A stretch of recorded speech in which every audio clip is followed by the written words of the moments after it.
What's going on, everyone? Welcome back to another episode of the Primetime Sports Podcast, hosted by Joey Mailari. So today I'm going to talk about the World Series. I know it's just about 10 days ago now. The World Series did end with the Dodgers winning in 11 innings in Game 7, 5-4 over the Toronto Blue Jays. I never recorded a recap of the World Series like I intended to, so today I'm going to take the time to do that. We'll talk about how Game 7 went for the most part. I will talk a little bit about Game 6, but most of it will be about Game 7. And then I'll also talk about the Dodgers and what I think they are going to do this offseason. So let's start off with Yoshinobu Yamamoto, who pitched 96 pitches on Saturday, October 31st in Game 6. And then the following day closed out Game 7 on Saturday, November 1st, with 2 2/3 scoreless innings on the mound in Game 7. On Friday, he was miraculous, 6 innings pitched, 1 earned run, 5 hits allowed, 6 strikeouts on 96 pitches. Then on Saturday, followed up the next day with no days of rest, 2 2/3 innings scoreless with 1 hit allowed, 1 strikeout, and 1 walk on 34 pitches. The Dodgers got a lot of slack when they paid him $325 million before he ever threw a pitch in Major League Baseball. And at the end of the day, every penny was worth it. Now he's a 2-time World Series champion, and I would say, very rightfully so, the MVP of the World Series for them, and I think it makes a lot of sense that he did win that award. He became the first pitcher in MLB history to win 3 games on the road in a single World Series. He won both Game 6 and Game 7 on the road, which obviously, like I said, no days of rest. It was very, very impressive. In Game 2, he was dominant. 9 innings pitched, 4 hits allowed, 1 earned run, 8 strikeouts, and got the win. In Game 6, 6 innings pitched, 5 hits allowed, 1 earned run, 6 strikeouts, and the win. And then obviously in Game 7, 2 2/3 innings of scoreless baseball with 1 hit allowed and 1 strikeout, getting the win again. It makes sense that he did win that MVP award of the World Series, helping the Dodgers obviously win their 2nd consecutive World Series. He was a major reason they were able to do that. Very impressive postseason for him. He definitely deserved that MVP award, as I said. His splitter was ridiculous, especially in Game 7 with no days of rest.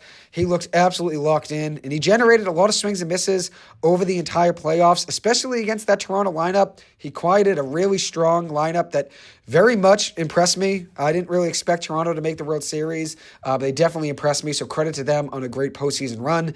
Baseball is definitely a game of inches, just like the game of football. If you look at the play in Game 6, where the Dodgers were up 3-1 in the bottom of the 9th inning, and Toronto had a runner on first, Addison Barger hit a shot to center field. The ball got over the head of Justin Dean, who was playing center field. And then the ball got wedged between the bottom of the wall and the turf. Justin Dean, the Dodgers center fielder, put his hands up in the air, which made it a ground rule double. If he went and tried to pick the ball up, he wouldn't be able to just put his hands in the air and stop the play. But since he didn't gesture at the ball at all and just put his hands above his head since the ball was stuck, he was able to prevent that from being at least a run scored. So now runners were on 2nd and 3rd with no outs. And then the Dodgers got a pop out. And then after that, they had a line-out double play by Kike Hernandez. It was a line drive to left field. Kike Hernandez made a great play, coming into the ball, making a great catch, and then threw a good throw to second base. It was on a one-hop, though. Miguel Rojas made a great play to scoop the ball and get the out there before it was Addison Barger could get back to second base. Really tough play there by Barger. At the end of the day, if he didn't decide to take as big as a lead, or if he decided to take a little bit less of a risk and stayed closer to second base, that potentially could have been the difference there for the Blue Jays. At the end of the day, it's going to obviously be all in hindsight, so people are going to look back and say that is really what cost the Blue Jays in Game 6.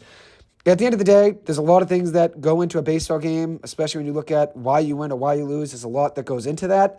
But I do think that Barger play, though, if he just played an extra step or two closer to second base there to prevent, a potential double play line out, then, this could have been a much different situation. But I know what his thinking process was there. He decided to try to be a little bit aggressive because if that ball did indeed get down, he would have had the chance to be the game-tying run in that game. But I think it's too much of a risk when you look at it with 1 out, and the ball was kind of shallow and hit hard where Kike could go and make a play to catch it and then obviously double him up. There was just heavy risk there. So Barger ends up being doubled up there, and that ends the game.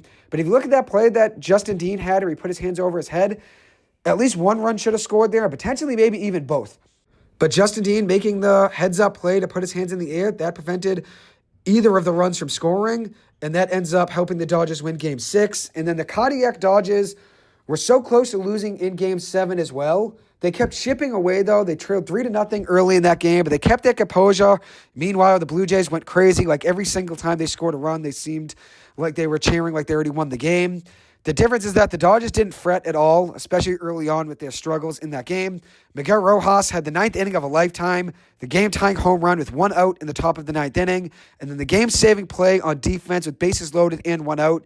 In the bottom of the ninth inning when the game was tied, bases loaded, 1 out. There was a ground ball back to Rojas at second base, and Rojas stumbled as he fielded the ball, as he was trying to get rid of the ball and throw it to the plate. He stumbled to get rid of it, but as he started to throw the ball, he found his composure and found his balance, made a good throw to the plate where he threw a strike to Will Smith, who came off of home plate to catch the ball, but got the spike of his cleat back on the plate a few centimeters before Isaiah Kiner-Falefa slid into home plate, which would have been the game-winning run and the World Series winning run for Toronto had he been safe.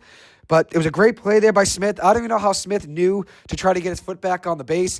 Sometimes it happens, especially with home plate being so flat. It's not like first base where you can kind of reach and find the base since the base is, above the ground. Home plate is so flat against the ground that it's pretty difficult to try to find if your foot's on it or not. So it was a very heads-up play by Will Smith to just get his cleat back down on the plate, and that ends up saving the Dodgers, as I said, by a few centimeters. And it's a really tough play. Isaiah Kiner-Falefa did not have a good secondary lead off of third base.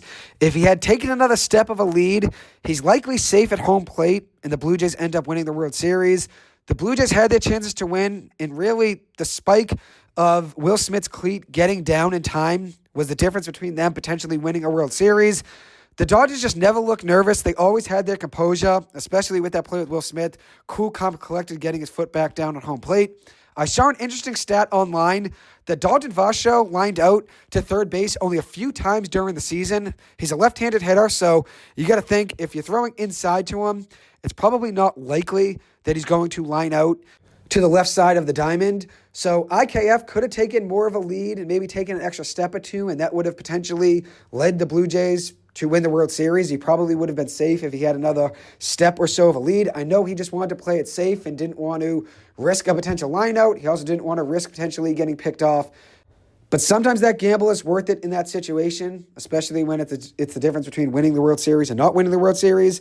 And now that leads me to the next play. So now 2 outs, and the Dodgers have found their footing, as I said. They never really kind of lost their composure. Still cool, calm, collected. Especially Yamamoto, bases loaded, 1 out in the World Series, and he didn't fret at all. Wasn't nervous, wasn't tired. Looked like he could have gone another 5 innings for the Dodgers if they needed it. He was cool, calm, collected in that moment. And now this brings me to the next play. 2 outs, bases loaded, and Andy Pages steps into the game shortly before this play. Dave Roberts subbed him into center field, and after Pages sat on the bench, he went out there to center field and made the game-saving play for the Dodgers. Yet again, they had 2 game-saving plays in a row. And in this moment, as I said, bases loaded, 2 outs. Pages is subbed into the game by Dave Roberts, which was an excellent move. And there was a deep fly ball to left center field off of the bat of Ernie Clement. Very well could have ended this game. It was over the head of Kike Hernandez in left field. Kike was running kind of backwards, trying to look over his shoulder to see if he could find the ball and make some sort of over-the-shoulder basket catch. And somehow, someway, Andy Pages traveled a great distance from center field, ran into Kike Hernandez trying to make this play. And Pages is a bigger guy, 6'4", 6'5", and is a great defensive player. And he showed it on this play. Traveled a great distance and somehow found the ball, making a great play, even absorbing contact from Kike Hernandez. And that ends up saving the Dodgers and forcing this game into extra innings. And like I said, the Dodgers just never were nervous. They never really lost their composure. They were always just relaxed. And that's a credit to Dave Roberts. This team has been there before. This team has a lot of veterans. This team has won before. They know what it's like. They know how important it is to keep your composure in the playoffs. And they did that very, very well. And Will Smith, who I have said at times is their most important player because of how reliable he is as a catcher and how you can always rely on him when he's in the lineup to not only call a great game from behind the dish, but he's always clutch as well, and he's consistent. And Will Smith in this game hit the game-winning home run. So Miguel Rojas hits the game-tying home run, which that was Rojas' first home run since September 19th. And in the World Series, in this Game 7, he had his first hit since September 27th. So, and that was before that home run, which ended up being a second hit of the game. But it was a big-time game by Miguel Rojas. They don't win this World Series without Miguel Rojas stepping up. They don't win this World Series without Andy Pages making that great play defensively. They don't win the World Series without Will Smith being as clutch as he was, getting his cleat back on home plate for the second out of the bottom of the ninth inning. And they also don't win it without his game-winning home run in the 11th inning. And I know a lot of people talk about this Dodgers payroll, and they say it's ridiculous that you can have Yamamoto and Shohei Ohtani and Mookie Betts and Freddie Freeman all on the same roster. And when you look at it, it is a crazy group of talent there. But you look at this World Series, those guys weren't the main player in every single game. Yamamoto was ridiculous, and he definitely deserved to win the World Series MVP. But the Dodgers had other guys, role players that you could say, that stepped up in these big-time moments. And I've always been a fan of the Dodgers and their formula. I've never criticized them for spending money. There's no rules against how much money you can spend. There's no rules on how much money you can defer. And you also have to give the Dodgers credit. This is a destination that players want to go. You cannot fault players for wanting to go to an organization that's not only dedicated to winning in the current moment, but also in the future. They develop talent very, very well. They draft very well. They're not afraid of going out and making a big-time trade. They're not afraid of going out and spending a lot of money and paying a guy a big contract. The Dodgers are a destination that players want to go. Players want to go play for the Dodgers and have a chance to win the World Series. You cannot fault the Dodgers for being a destination that players want to go. People get mad about all these players that want to go and sign with the Dodgers. But at the end of the day, these players have a right to choose where they go, and they want to go to LA and be in Dodger blue. And you cannot fault them for that. It's their free agency decision. If they want to go out and play for the Dodgers while they're a free agent, they're able to do that. And you also look at it from the perspective of, if teams are making trades with the Dodgers, they had the chance to not trade that player to the Dodgers. Mookie Betts, the Red Sox didn't have to trade him to LA. Tyler Glasnow, the Rays did not have to trade him to the Dodgers. Freddie Freeman, the Braves didn't have to let him go in free agency. And I know at the end of the day, it was a tough situation for Freddie Freeman since his former agent didn't really let him know what the last contract offer was from Atlanta before he took the contract with the Dodgers. But there were a lot of players that teams have let these guys walk or get traded and go to the Dodgers. So you can't fault the Dodgers for all of that. Genuinely, you cannot fault them for all of that. And I think a lot of people criticize them for the money they spend. But like I said, there are no rules against how much money you can spend. And maybe things will change at some point with the next collective bargaining agreement. And there might be a lockout at some point to try to figure out what the next CBA is going to look like for the game of baseball. I do think the game of baseball needs a salary floor. I don't think a salary cap is going to happen. I think a salary floor is more likely to happen. I'm not sure if that's going to be the case. I think at the very least there will be something about deferrals that's going to be agreed upon in the next CBA. I think maybe the deferral rule has to be 80% of a player's contract has to be paid out during the lifetime of their deal. And then the extra 20% that there would be, to make it 100%, the other 20% could be sent down the line. But I think baseball at some point is going to address the deferral situation that's going on with the Dodgers and some other teams that are doing it. But like I said, there's no rules against it right now. You cannot blame the Dodgers for what they have done with deferrals. And just to go back to Game 7 really quick, if the Dodgers went down in that game, they were going down with their top dogs all touching the mound. Shohei Ohtani started the game, going 2 1/3 innings pitched, giving up 5 hits, 3 earned runs with 3 strikeouts and 2 walks. Tyler Glasnow pitched 2 1/3 innings as well, 3 hits allowed, 1 earned run, 2 strikeouts. Blake Snell pitched late in the game, 1 1/3 innings pitched with a hit allowed, 2 strikeouts, and a walk. And then Yamamoto, like I already mentioned, 34 pitches with 2 2/3 innings pitched, 1 hit, a strikeout, a walk, and he got the win. The Blue Jays had a similar strategy as well. Max Scherzer started the game going 4 1/3 innings pitched, 4 hits allowed, 1 earned run, 3 strikeouts, and a walk. Trey Yesavage was very good for this Blue Jays team, the playoffs. Yesavage went 1 2/3 innings pitched with a hit allowed, a walk, and an earned run. And then Shane Bieber also pitched as well, going 1 inning, giving up a hit and the game-winning home run there for the Dodgers. The World Series, especially late in a series like Game 7, is so unique because the rest day regimen for pitchers that is so vital to a pitcher's health during the regular season, that's completely thrown out the window. It's an all-in approach with every single pitcher on a roster being available, regardless of when they last pitched. When you're in a Game 7 situation, or even Game 6 sometimes in the World Series, it could be early in the playoffs as well, every player is available when it's a win-or-go-home situation. And you saw that with both teams in Game 7. In this World Series that played this year, that was the best Game 7 I've ever seen, and probably the best game of baseball I've ever seen in my life. I wanted the Dodgers to win, so I was happy that things worked out and they did win, but I also didn't want that series to end. It was such a great Game 6, such a great Game 7, and I didn't get to watch as much of Game 6 as I wanted to, but I got to watch all of Game 7. It was so exciting to watch, and I think the game of baseball, with how competitive this World Series was and how much back and forth there was, they grew a lot of fans. I think there's going to be a lot more people that are invested in the game of baseball because of how special of a World Series this was. The last two games were so exciting and so fun to watch, and it really just kept you on the edge of your seat and locked into every single pitch. And that's the beauty of playoff baseball. Every single pitch matters that much more. Every single at-bat, every single out matters that much more. Every single base runner matters that much more in the World Series. But I do think that was the best game of baseball I've ever seen in my life. Through and through, great plays defensively on each side, some strategizing each way. Each team kind of would have went down with their top dogs on the mound. It was just a great game of baseball. And credit to the Blue Jays. They really surprised me. And the Blue Jays in the past have found ways to lose in the playoffs, so that was not the case this year. They look great. Credit to the Dodgers, though. They found a way to win. And this was a team that had a team batting average of 203. 203 was the Dodgers' team batting average during the World Series. With Mookie Betts really struggling in the World Series, he just hit 138. He was 4 for 29 with a 138 batting average in the World Series, a 286 on base percentage, and a 138 slugging percentage for a 424 OPS. Freddie Freeman struggled. He had a 207 batting average in the World Series with a 688 OPS.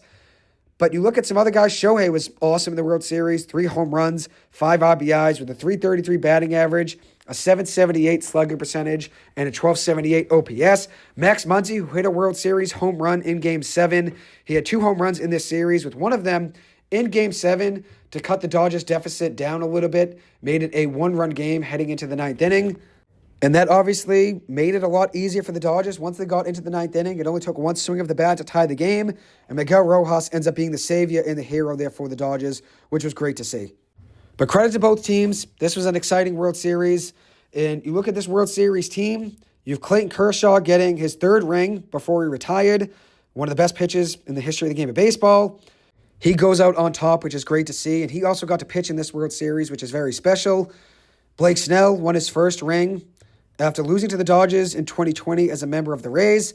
With Tyler Glasnow as his teammate, Blake Snell ends up winning his 1st World Series ring, and they had a great quote after the game where Snell and Glasnow were both getting interviewed, and they both kind of said, if you can't beat them, join them, and obviously that worked out for those two guys being a member of the Dodgers. Mookie Betts now has 4 World Series rings, and credit to Mookie, I want to say really quick, he had a great play to end the game, which got the Dodgers, their last 2 outs of the World Series. The Blue Jays started off the bottom of the 11th inning with a double by Vladimir Guerrero Jr., and then IKF had a sacrifice bunt to move up Vlad to 3rd base. So now the Blue Jays had 1 out with the guy on 3rd base. Addison Barger ends up walking, so now it's 1st and 3rd with 1 out.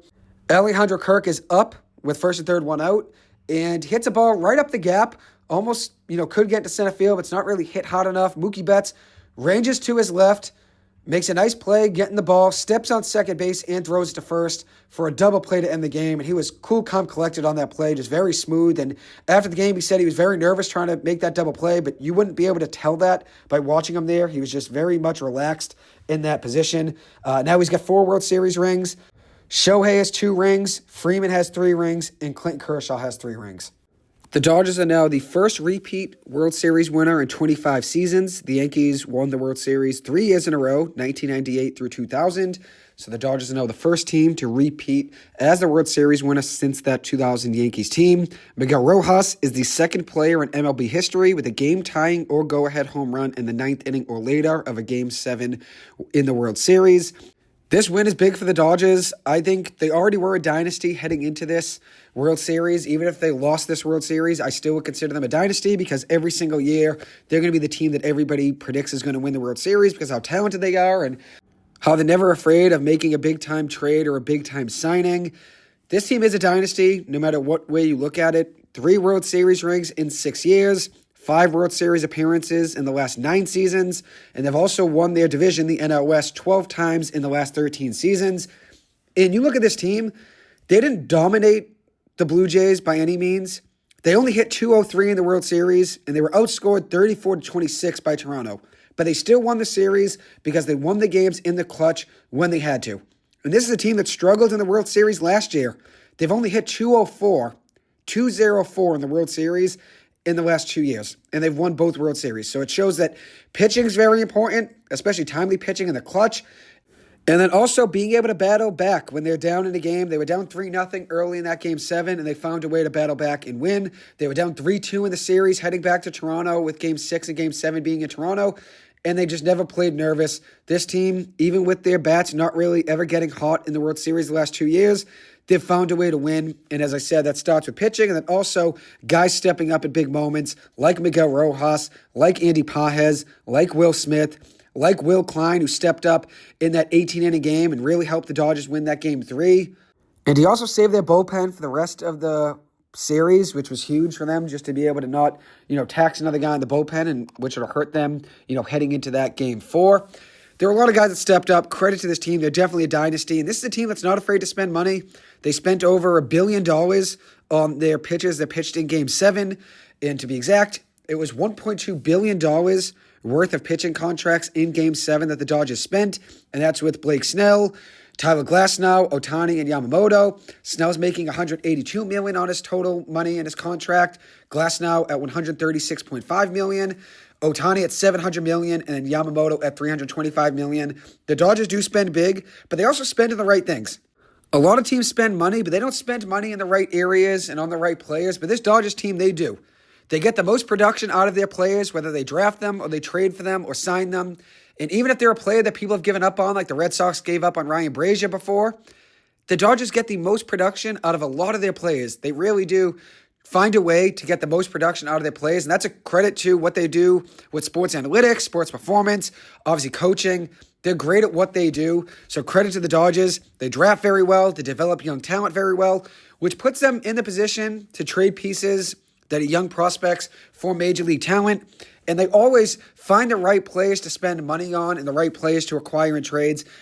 Credit to the Dodgers. I've already had great respect for them even before this year. I think a lot of people have criticized them for the money they spend, but at the end of the day, they're not really breaking any rules, so they're not doing anything illegal. What they're doing is completely, within the rules of the game of baseball, and people also get upset with them because they've been constantly winning, and I think a lot of people wish their team was winning, so rather than hoping their team starts to spend money on the right players, and not just spend money, but spend money on the right players like the Dodgers do, they just choose to root against the Dodgers. But I respect the Dodgers. You got to respect greatness, and they find a way, obviously, to win. This is a team that just doesn't fret in the big moments.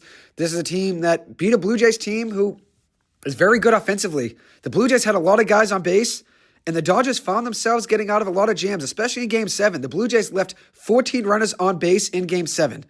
And the Blue Jays had bases loaded with 2 outs in the bottom of the second inning and didn't score. In Game 7, the Blue Jays also had runners on first and second with 1 out in the bottom of the fourth and didn't score. They had bases loaded with 1 out in the bottom of the ninth inning, and the Dodgers found a way to get out of it and not give up a run. And the Blue Jays also had runners on first and third with 1 out in the bottom of the 11th, and they didn't score. The margin for error is so narrow when you're playing the Dodgers. The Blue Jays really were right there. They truly were. If it wasn't for Andy Pages making that great catch, or the ground rule double with Dean putting his hands in the air, or Will Smith getting his foot back down at home plate, or Will Smith hitting a home run in the clutch, the Blue Jays probably would have been World Series champions, especially if IKF took a little bit more of a lead at third base in that situation when Miguel Rojas went to home plate in the bottom of the ninth. Things could have been different. And there's another cool thing that I want to mention. This was a graphic from The Athletic on Twitter. The 2025 World Series was the first ever to have a pinch hit grand slam, which was Addison Barger. The first to have 2 extra inning games, which was 18 innings in Game 3 and then 11 innings in Game 7. The first to have 2 extra inning home runs, Freddie Freeman and Will Smith. The first ever to have a walk-off home run, Freddie Freeman. A complete game from Yamamoto. The first 12 strikeout, no-walk game pitched in a World Series game in history, and that was Trey Yasavich. A player who reached base safely 9 times in a game, that was Ohtani in Game 3, and then a game-tying home run, and that was Miguel Rojas hitting a game-tying home run in the 9th inning. So that was the first game-tying 9th inning home run in World Series history. So credit to the Dodgers. They found themselves making big-time plays at big-time moments, and this is a team that also turned double plays to end Game 6 and Game 7, and this is a stat from OptaStats. Before 2025, no team had ever won a Game 6 or Game 7 on the road in the World Series by turning a double play to end the game with the tying run in scoring position. The Dodgers did that twice, so there was no team ever that did that in Game 7 or Game 6 in the World Series, and the Dodgers did that twice, ending both of those games with a game-ending double play with the tying run in scoring position. So credit to the Dodgers. They're going to find a way to still add this offseason. They have a lot of money coming off the books. And according to Bob Nightingale, they're going to be as aggressive as anyone. They have $87 million coming off the books with Clayton Kershaw retiring, Michael Conforto being a free agent, Chris Taylor being a free agent, Kirby Yates being gone. They're going to have money to spend. I expect this team to go out and actually spend big-time money yet again.